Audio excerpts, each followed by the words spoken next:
Welcome to the True Crime Never Sleeps podcast. Today we're diving in and continuing our series, Let's Talk. This week we're talking kidnappings. But first we'd like to thank our sponsor, Poddex. Save 10% off your order using promo code TCNS at poddex.com. And also I'd like to thank Hunt a Killer for sponsoring this episode. Use code TCNS for 20% off your first box. So let's begin. We usually talk about serial killers, cold cases, unsolved disappearances, but in today's episode, we're branching out to a different category of true crime.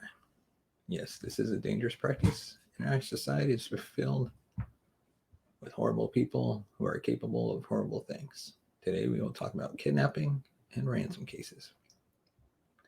We will go over common features, criminals' motifs, and their behavior style. This is a very broad topic, and we could go on many directions. I have a nice idea on how to make this episode flow well and bring you lots of valuable information. So stick with me until the end, and you will end this episode understanding a lot about kidnapping and ransom cases. Weird saying that, isn't it? Why would one want to know details about kidnapping and ransoming? And the answer is simple: to prevent their families from going through such a horrible experience.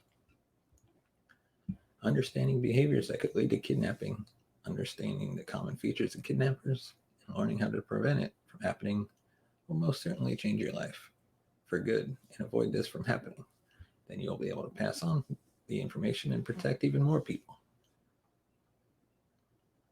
Let's start with some statistics and analyze them. That way we will know how serious of a problem this really is.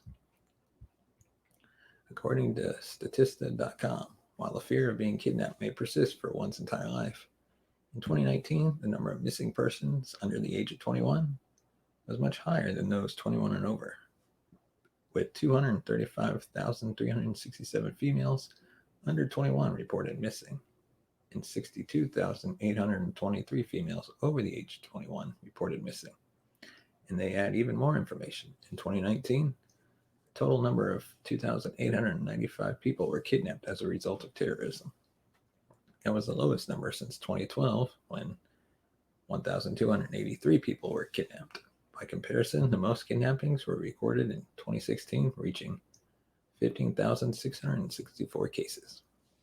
These numbers are alarming. The people who are kidnapped are usually normal people living their normal lives in society until a person or a group of people take away their freedom by kidnapping them while keeping them captive for long periods of time in usually pretty bad shaped places. As we've seen, there are thousands of cases every year, but now I want to make an overview about a few famous kidnapping cases.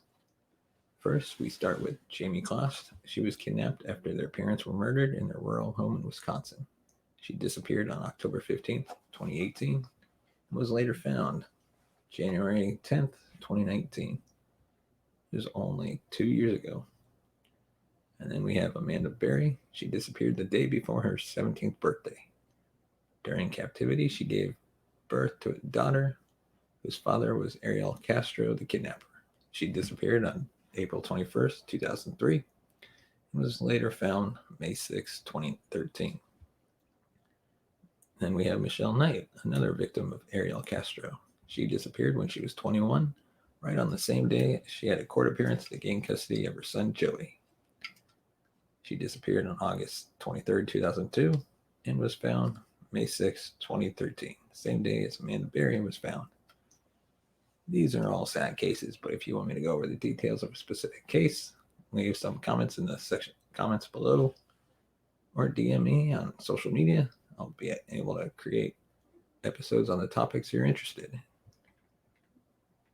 After analyzing several cases, gathering information, and studying the behavior of kidnappers, it comes to the conclusion that the main reasons for kidnapping are unemployment, poverty, illiteracy, religion, greed, politics, corruption.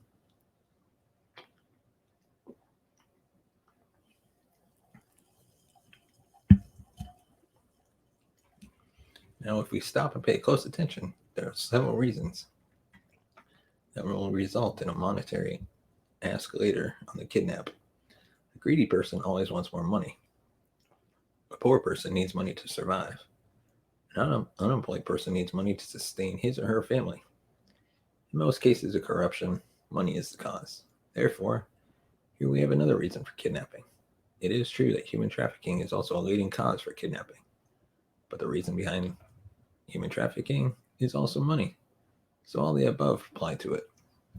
In extreme cases, like the historically greatest ransom ever paid was for bad with historical names, Atahualpa, the last emperor of the Incas, to the Spanish conquistador Francisco Pizarro in 1532 at Camarca, Peru, which constituted a hall full of gold and silver, worth in modern money some 1.5 billion.